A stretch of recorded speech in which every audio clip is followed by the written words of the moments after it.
రవిని షూట్ చేయబోయిన సంజు నుండి కాపాడి శృతితో పెళ్లి చేసిన బాలు ఆనందంలో మీనా, సత్యం, సుమతి షాక్లో ప్రభావతి, మనోజ్, రోహిణి, సురేంద్ర. ఇంతకు ఏం జరిగింది? అసలు బాలు రవిని సంజు నుంచి కాపాడడం ఏంటి? బాలు ట్రిప్ కోసం వెళ్ళాడు కదా, మరి రవి శృతికి ఎలా పెళ్లి చేశాడు? అసలు ఏం జరిగిందనేది వీడియోలో చూసి తెలుసుకునేద్దాం. గుండె నిండా గుడిగంటలు అప్కమింగ్ ఎపిసోడ్స్లో ఏం జరగబోతుందో ముందుగా తెలుసుకోవాలి అనుకుంటే వీడియోని లైక్ చేయండి, ఛానల్ని సబ్స్క్రైబ్ చేసుకోండి, పక్కనే ఉన్న బెల్ సింబల్లో ఆల్ పై క్లిక్ చేయండి. ఎలా చేయడం వల్ల అందరికంటే ముందుగా చూడవచ్చు. మొత్తం మీరు చూసుకున్నట్లయితే మీనాకి ఏదో చెప్పి ఇంకా రవి అయితే గుడి దగ్గరికి తీసుకువెళ్ళేసరికి ఏంటి రవి ఈ గుడిలోనేనా అని చెప్పాను, కానీ అవునొద్దురా అని చెప్పనేసరికి సరే నువ్వు వెళ్ళు, నేను మా అమ్మతో మాట్లాడి వస్తాను అని చెప్పాను, కానీ సరేనని రవి వెళ్ళిపోతాడు. ఇంకా గుడి దగ్గర పూల కొట్లో అయితే సుమతి ఉండేసరికి అదేంటి నువ్వున్నావు, అమ్మ ఏమైంది అని చెప్పాను, కానీ అమ్మకు కొంచెం నీరసంగా ఉందక్క, అందుకనే ఈరోజు నేను వచ్చాను షాప్ దగ్గరికి అని చెప్పనేసరికి ఏంటి రవి పూజ కోసం పిలిచాడా అని చెప్పాను, కానీ అవును రవి పూజ చేసుకున్నప్పుడు ఇక్కడ ఇవే కదా ఫ్లవర్స్ తీసుకెళ్ళాడు, అందుకు నీకు తెలుసుంటుంది అని చెప్పాను, కానీ ఏం కాదక్క నన్ను కూడా రమ్మని చెప్పాడు, నేను షాప్ చూసుకోవాలి కదా వీలు చూసుకొని వస్తాను అని చెప్పనేసరికి సరే అయితే వెళ్ళు లోపలికి వెళ్ళు, నీకే ఏ పూజో తెలుస్తుంది అనగానే అదేంటి ఏ పూజో తెలియడం ఏంటి అని చెప్పాను, కానీ అంటే అది నీకు చెప్పినా అర్థం కాదని అన్నానక్క అని చెప్పనగానే సరే నేను వెళ్తున్నాను అని చెప్పి ఇంకా లోపలికైతే వెళ్తుంది మీనా. అక్కడికి వెళ్ళిన తర్వాత కానీ అక్కడ పంతులు గారు ఉండడం, పెళ్లి పనులు అన్నీ కూడా చూసి ఏంటి రవి ఏంటిదంతా అని చెప్పాను, కానీ ఈ లోపు శృతి అయితే పెళ్లి బట్టలతో వస్తుంది.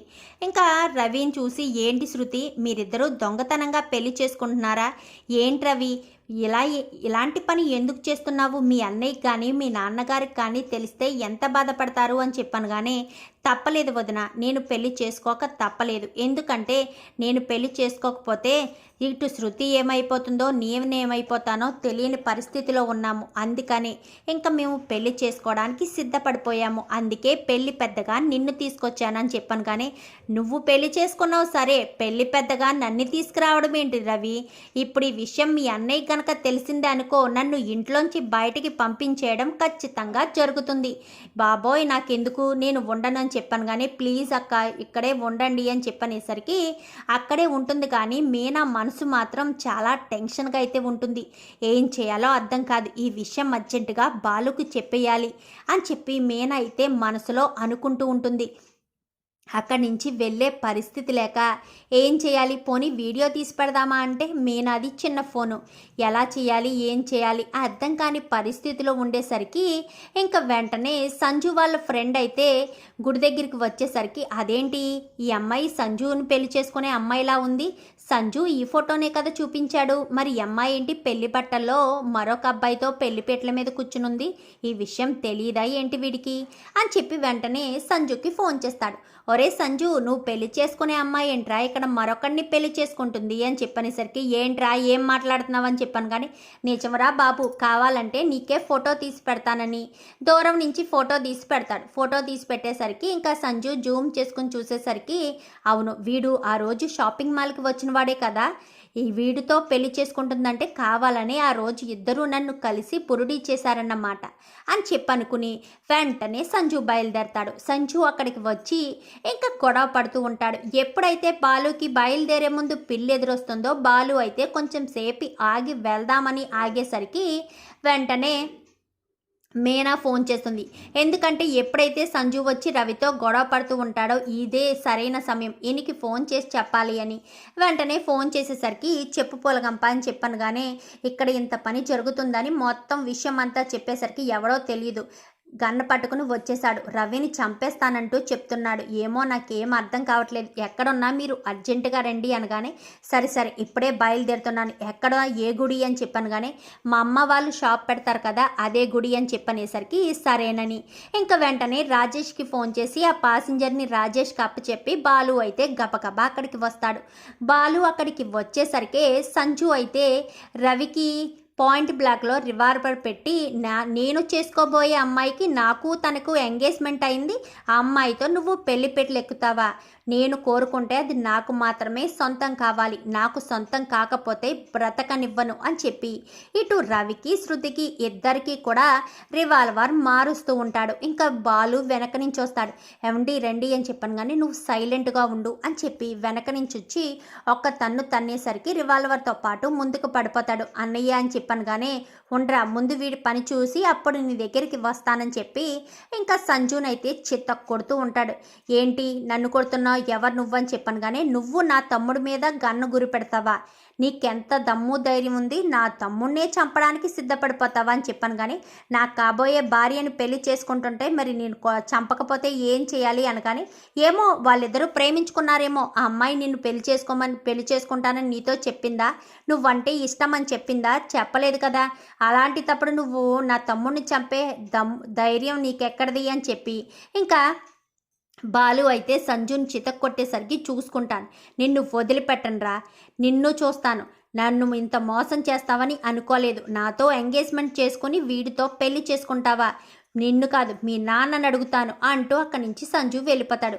రవి త్వరగా పెళ్లి చేసుకోవాలి, మా నాన్నకి ఈ విషయం తెలిసి మా నాన్న ఇక్కడికి వచ్చేలోపే మన పెళ్ళి అయిపోవాలి అని చెప్పాను కానీ ఇంకా బాలు వస్తాడు. ఏంట్రా రవి ఏంటిదంతా అని చెప్పాను కానీ నన్ను క్షమించన్నయ్య, ఎప్పుడూ కూడా నిన్ను ఏమీ అడిగింది లేదు, నిన్ను ఏమీ అడగముండే అన్నీ నువ్వు తెలుసుకుని నాకు ఇచ్చేసావు, కానీ నాకు ఇప్పుడు శృతి కావాలన్నయ్య, శృతిని నేను ప్రాణం కంటే ఎక్కువగా ప్రేమిస్తున్నాను, ఇప్పుడు అలాంటి రౌడీని శృతి పెళ్లి చేసుకుంటే దాని జీవితం ఏమైపోతుందో ఒక్కసారి ఆలోచించు, వాడు ఎప్పుడూ కూడా వాడితో రివాల్వర్ పెట్టుకుని తిరుగుతున్నాడు, ఏ క్షణాన శృతిని చంపేస్తాడో కూడా తెలీదు, అలాంటిది వాడిని చేసుకుని శృతి ఏం సంతోషంగా ఉంటుందన్నయ్య, మేమిద్దరం కూడా దూరం అయితే చచ్చిపోవడం తప్ప మాకు వేరే మార్గం లేదు, దయచేసి మా పెళ్ళి నువ్వే చెయ్యాలన్నయ్య అంటూ ఇద్దరు కూడా కాళ్ళు పట్టుకునేసరికి ఇంకా మీనా కూడా వాళ్ళిద్దరూ నిజంగానే ప్రేమించుకున్నారండి, మర్చిపోయే వాళ్ళు కాదు, మీరు మొన్న చెప్పినట్టుగా పెళ్ళిళ్ళు చేసుకుంటే మర్చిపోతారని మాత్రం అనుకోవద్దు, వాళ్ళిద్దరూ సిన్సియర్గానే ప్రేమించుకున్నారు, దయచేసి మీరే దగ్గరుండి పెళ్ళి జరిపించండి అనగానే ఇక బాలు ఆలోచిస్తూ ఉంటాడు. వెంటనే సత్యానికి ఫోన్ చేస్తాడు. సత్యం కాస్త వచ్చేస్తాడు. మామయ్య గారు ఇక్కడికి వస్తే ఏమంటారో ఏంటో, మామయ్య గారు ఆలోచిస్తారులే అని చెప్పి ఇంకా మేనైతే అనుకునే లోపే సత్యం కాస్త వస్తాడు. ఏంట్రా బాలు అర్జెంటుగా ఇక్కడికి రమ్మన్నావు అనగానే ఎదురుగా రవి కనిపించేసరికి ఏరా రవి నిజంగా నువ్వు పెళ్లి చేసుకుంటున్నావా? ఉదయం పెళ్లి కొడుకులా రెడీ అయితే ఎక్కడికో వెళ్తున్నావు అనుకున్నాను కానీ పెళ్లి చేసుకోవడానికి అనుకోలేదు, ఈ అమ్మాయి డిఎం గారు అమ్మాయే కదా అని చెప్పనేసరికి అవును నాన్న, వాళ్ళిద్దరూ ప్రేమించుకున్నారంట, ఏం చేద్దాం, పెళ్లి చేయకపోతే చచ్చిపోతానంటున్నారు, ఇద్దరికిద్దరూ ఒకే మాట మీద ఉన్నారు, ఏం చేయమంటావు, చచ్చిపోమంటావా లేక పెళ్లి చేద్దామా అని చెప్పనేసరికి మరి ఆ డిఎం అని చెప్పను కానీ నువ్వేమంటావో చెప్పు నాన్న, మనకు రవి సంతోషం ముఖ్యం, తర్వాత జరగబోయేది చూద్దాం, ఆ అమ్మాయి కూడా రవిని పెళ్లి చేసుకోవడానికే సిద్ధపడుతుంది, తను లేకపోతే బ్రతికి ఉండలేను అంటుంది, మనం ఏం చేయాలి, నిర్ణయం నీకే ఇస్తున్నానని చెప్పనేసరికి తర్వాత ఏం జరిగినా నేను చూసుకుంటాను కానీ మీకు ఏ ప్రాబ్లం రాకుండా నేను చూసుకుంటాను, ఈ పెళ్ళి నా ఇష్టపూర్వకంగా జరుగుతుంది అని చెప్తే ఎవరు కూడా మిమ్మల్ని కానీ నన్ను కానీ ఎవరు ఏం చేయరు అని చెప్పి ఇంకా శృతి చెప్పేసరికి చెప్పు నన్ను అనగానే నీ ఇష్టం బాలు అనగానే సరేనని ఇద్దరు కూడా పెళ్లిపేటలు ఎక్కుతారు. పెళ్లిపేటలు ఎక్కిన తర్వాత ఇద్దరికి కూడా పెళ్లి చేస్తారు. పోనీలే ఈయన వచ్చేసారు సమయానికి, అయితే నాకు పిల్లి ఎదురొచ్చింది ఇందువల్ల అన్నమాట, నాకు అప్సెకునంగా అనిపించింది ఇదేనన్నమాట అని చెప్పి బాలు మనసులో అనుకుంటాడు. ఏంటి ములకంప దేని గురించి ఆలోచిస్తున్నావు అనగానే ఏమీ లేదు, అవును నువ్వెక్కడికి ఎలా వచ్చావు అనగానే ఏం చెప్పాడు, పూజ ఉందని చెప్పాడు, పోనీలే పూజ కదా చేసుకుంటున్నాడు, భవిష్యత్తు బాగుంటుంది కదా అని తీరామోస్ ఇక్కడికి వచ్చాక నన్ను అడ్డంగా ఇరికించేశాడు, ఏం చేయాలో అర్థం కాలేదు, మీకు ఎలా ఫోన్ చేయాలో అర్థం కాని పరిస్థితిలో ఉండగా ఇంకో ఆడెవడో రౌడీ వాడు వచ్చాడు కదా, వాడు రావడం వల్ల తప్పించుకుని పక్కకు వచ్చి మీకు ఫోన్ చేశాను అనగానే అవును మీరు ఉదయాన్నే బయలుదేరారు కదా ట్రిప్కి వెళ్ళిపోతానని అని చెప్పనగానే మాకు ఒక పిల్లి వచ్చింది, పిల్లి ఎదురు రావడంతో కొంచెం సేపు ఆగి వెళ్దామనుకున్నాం, అలా ఆగడం వల్ల మంచి జరిగింది అని చెప్పనేసరికి పోనీలే రవి ప్రేమించిన అమ్మాయినే పెళ్లి చేసుకుంటున్నాడు అని చెప్పనేసరికి ఇంకా మాంగళ్యదానం కానివ్వండి అనగానే ఇంకా పెళ్ళి అయిపోతుంది. పెళ్ళి అయిపోయిన తర్వాత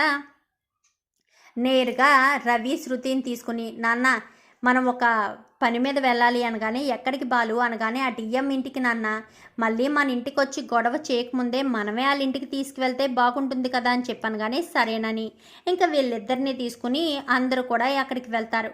అక్కడికి వెళ్ళిన తర్వాత డిఎం అయితే శృతి మీద చెయ్యి ఎత్తేసరికి, చిచ్చి నిన్ను కొట్టాలన్నా కూడా నాకు చాలా అసహ్యంగా ఉంది. మమ్మల్ని ఇంత మోసం చేసి పెళ్లి చేసుకుంటావా? ఆ సంజు ఏమీ ఇక్కడికి వచ్చి గొడవ చేస్తున్నాడు, ఏం చెప్పాలి వాడికి?